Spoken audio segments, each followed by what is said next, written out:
A furious man burst into a cafe, ready to confront JD Vance, but what followed left everyone questioning everything they believed. JD Vance never expected his morning to turn into a spectacle. It was just another routine stop at Harrison Street Café, a small corner shop in Dayton, Ohio, where the coffee was strong and the regulars exchanged quiet nods. The kind of place where people lingered for an hour without rushing out. He liked it here. No grand display of status, no endless political debates, just the aroma of fresh coffee and the soft hum of morning chatter. He chose his usual table by the window, placing his phone beside his half-read newspaper. Outside, the sidewalks glistened from the rain, and early commuters shuffled by, gripping their coats against the chill.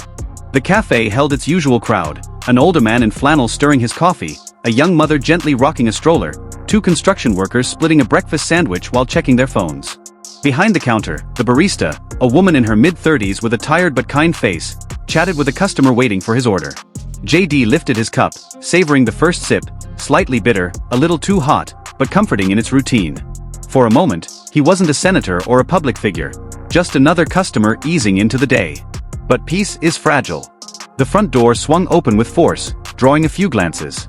A man stepped in, his movements rigid, eyes scanning the cafe with restless energy. He wasn't here for coffee. His presence sliced through the room's calm like a knife through paper. JD noticed him immediately. The man's thin jacket and scuffed boots weren't suited for the weather. His hands, stuffed deep in his pockets, seemed to battle the urge to clench into fists. His gaze locked onto JD, sharp, unwavering. Whatever had brought him here had been simmering long before he crossed that threshold. JD exhaled slowly, setting his cup down. He had seen this before, not just in politics but in life. A person carrying something heavy, searching for a place to drop it. Across the room, the man in flannel stopped stirring. The mother's rocking slowed. The workers exchanged a glance mid-bite. The air thickened, not tense but hesitant, an unspoken question lingering, what's about to happen? Then, the man took a step forward. The storm had arrived. But JD didn't flinch. He just waited. The man's boots thudded against the wooden floor as he moved closer, hands still in his pockets, his expression taut, like someone holding back words for too long, waiting for the right moment to let them spill. The cafe had never been loud, but now it felt as though the entire room was holding its breath. JD didn't react immediately, he just watched. He had handled this before. Let me know if you'd like any tweaks. He had dealt with angry people before, on the campaign trail, at town halls, even in grocery stores. It came with the job. Some wanted answers, some just needed to be heard, and some just wanted to fight. The man stopped a few feet away. He wasn't young, maybe mid-40s, with lines on his face that didn't seem to come from age but from a life that had worn him down in ways most wouldn't understand. His jaw tightened, and when he finally spoke, his voice carried enough weight to drown out even the low hum of the coffee machines. You got a lot of nerve sitting here like you're just one of us. JD slowly set down his coffee. His eyes didn't harden, didn't narrow, he just looked at the man waiting. The man scoffed, running a hand over his unshaven face before shaking his head. You talk a big game about understanding folks like me, about knowing what it's like to struggle. But you ain't struggling now, are you? His voice sharpened, edged with something raw, something that had been building long before he walked through the door. A few seats away, the young mother instinctively pulled her stroller closer, her fingers tightening on the handle. The workers had stopped pretending to look at their phones. The barista had one hand on the counter, eyes darting between JD and the man. No one was stepping in. No one knew if they should. JD leaned back slightly, his expression unreadable. What's your name? The man let out a bitter laugh. Don't do that. Don't act like this is some kind of friendly back and forth. His voice was louder now, pushing against the walls of the cafe. I've been watching you, reading about you. You say you're one of us, but you're not. You left. You made your money, got your fancy job, and now you sit here like you still know what it's like to scrape by. But you don't. You don't get it anymore. The weight of his words settled over the room like dust no one wanted to disturb. JD studied him, not with defensiveness, not like a politician under attack, but with something else. Curiosity, maybe. A patience most wouldn't have in a moment like this. But the man wasn't done. You ever have to count pennies at the register, hoping you've got enough to cover a damn loaf of bread? His hand shook, not in rage, but something deeper. Ever have to work a double shift just so your kid doesn't go to bed hungry? Ever had to watch your town dry up and get told to just work harder like that's some magic fix? A few heads turned away, like the weight of the conversation was too much. not because they disagreed, but because they knew exactly what he meant. JD could have pushed back, could have reminded him that he had struggled, that he had been the kid whose family barely scraped by. But he didn't. Instead, he let the words settle, because sometimes, the only way to truly hear someone is to let them speak. The cafe still held onto the weight of the man's words, like a room bracing for impact. Eyes flicked between JD and the stranger, some expecting a sharp response, others waiting for an employee to step in. But JD didn't raise his voice. He didn't look irritated or defensive. He just nodded, not in agreement, not in submission. Just acknowledgement.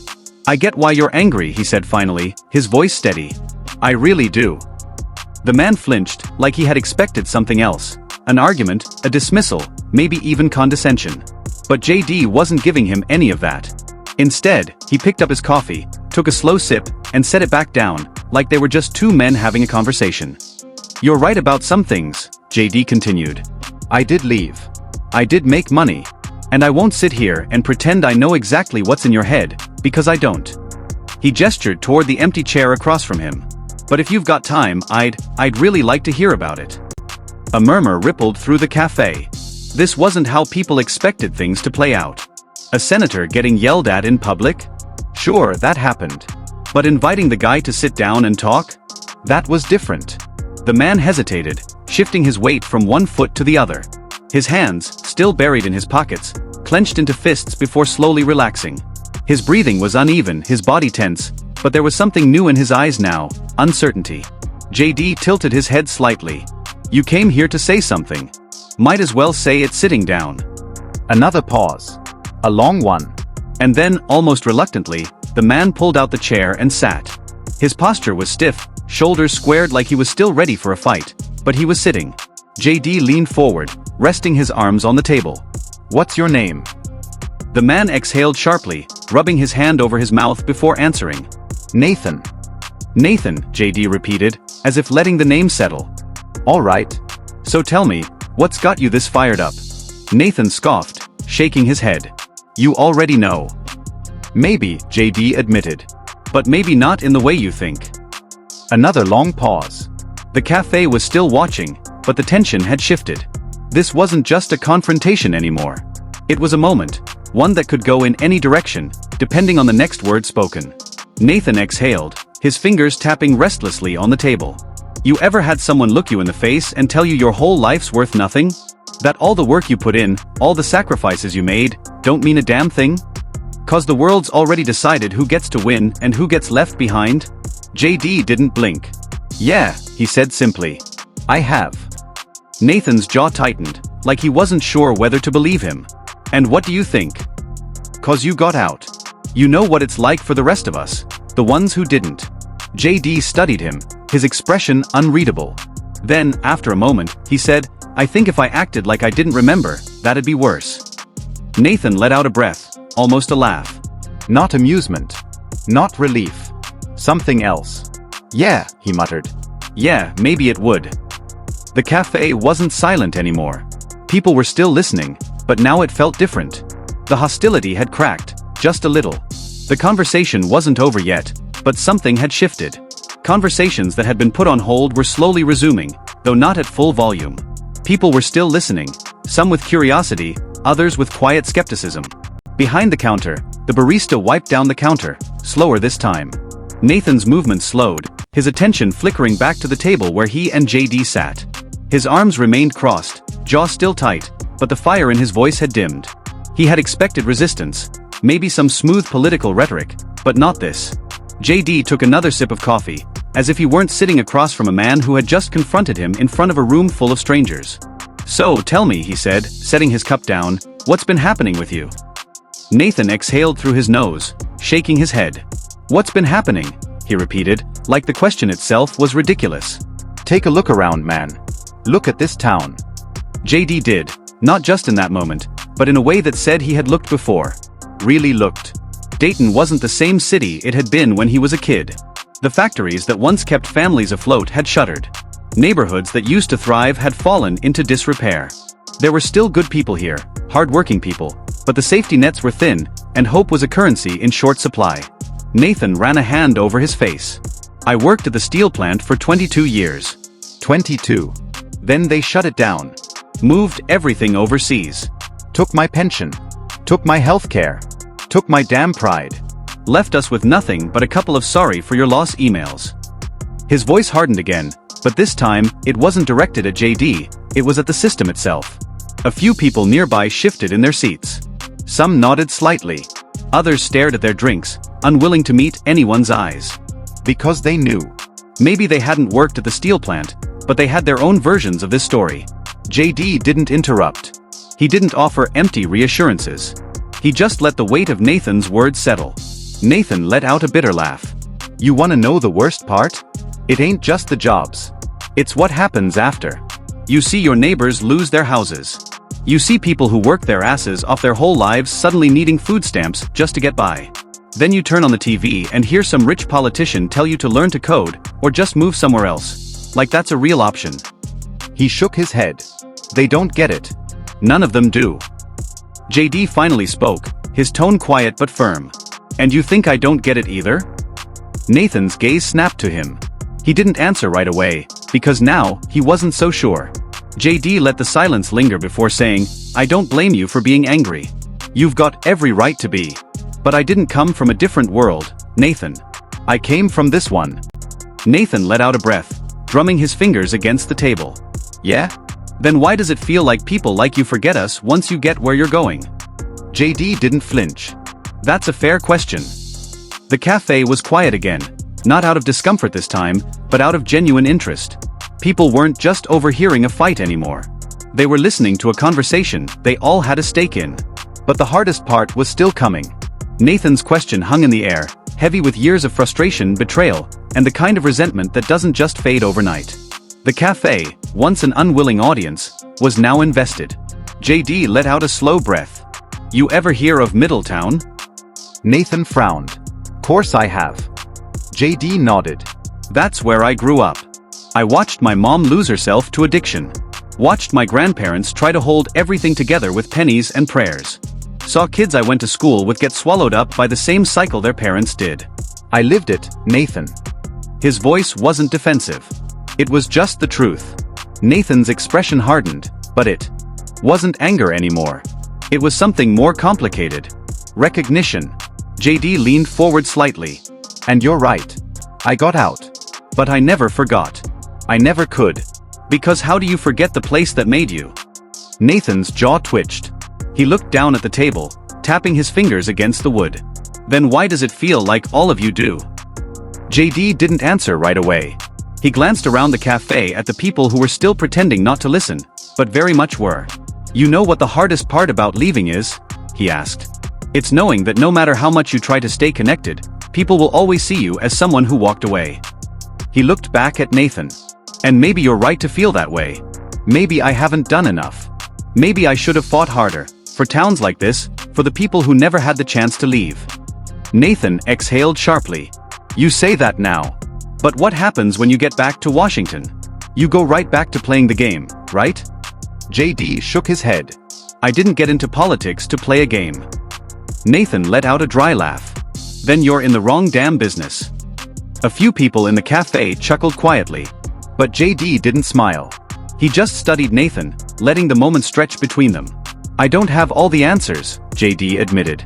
And I won't sit here and pretend I do. But I'll tell you this, I came back here because I wanted to hear this. Not from a poll. Not from an analyst. From you. From people who actually live this reality every single day. Nathan ran a hand through his hair, fingers stopping at the back of his neck. He wasn't convinced, not completely. But something had shifted. I don't trust politicians, he muttered. JD didn't hesitate. I don't blame you. Nathan let out a breath, shaking his head. You ever just wake up one day and realize you don't even recognize your own life anymore? Like everything you worked for just disappeared while you weren't looking? JD met his gaze. Yeah, he said. I have. Nathan studied him for a long moment. And for the first time since he walked into that cafe, he believed him. Nathan had walked through that door looking for a fight. But now, he didn't look like a man ready for battle. The cafe was still listening, the air still thick with emotion, but now it wasn't just about anger. It was about understanding. He let out a slow breath, his fingers still drumming against the table, but his posture had shifted. He wasn't leaning forward like he was ready to argue anymore. His shoulders had eased, just a little. And the cafe shifted with him. Conversation started to pick back up, but not in the same way as before. It wasn't the usual morning chatter about the weather or weekend plans. It was quieter. More thoughtful. People were talking, but they were also listening. Really listening. Nathan glanced around, noticing the same thing. He shook his head, half in frustration, half in something else. "Hell," he muttered. "I didn't come in here for all this." JD offered a small shrug. "But you did." Nathan scoffed but didn't argue. Instead, he ran a hand over his face, looking like a man who had been carrying too much for too long. "I don't know what I expected when I walked in here," he admitted. JD took another sip of coffee, then set it down. "Probably not this." Nathan chuckled under his breath. "No. Not this." He exhaled, looking down at the table before finally meeting JD's gaze. "I'm still mad, you know." JD nodded. "I know. And I don't know if I believe you'll actually do anything different." JD nodded again. "That's fair." Nathan shook his head, a tired smile tugging at the corner of his mouth. It wasn't amusement. It was something closer to resignation. "You're a real pain in the ass, you know that?" JD let out a short laugh. "I've heard that before." Nathan pushed his chair back and stood up. He hesitated for a second, like there was something else he wanted to say but wasn't sure how. Finally, he just gave a small nod, not approval, not agreement. Just acknowledgement. Then he turned and walked toward the door. JD watched him go, his expression unreadable. He didn't look triumphant. He didn't look relieved. He just looked tired. As the door swung shut behind Nathan, the cafe exhaled. Conversations started up again. The barista went back to wiping down the counter. The workers returned to their breakfast. But something was different. The older man in flannel gave JD a long, knowing look before tipping his coffee cup slightly in his direction. A silent "I saw that." The young mother, still rocking her stroller, gave JD a small, thoughtful glance before looking down at her child. Thinking. Processing.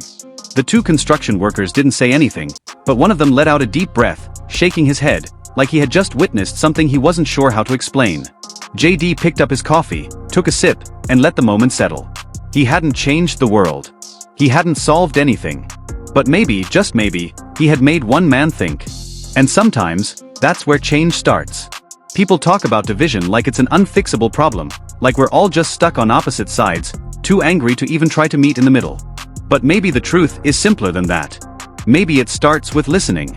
Maybe it starts with conversations we don't want to have, the ones that make us uncomfortable, the ones that force us to see people as more than just their beliefs or their struggles.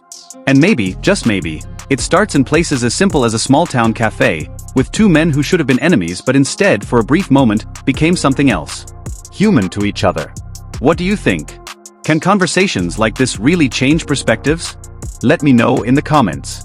And if you want more stories like this, don't forget to subscribe for the next one.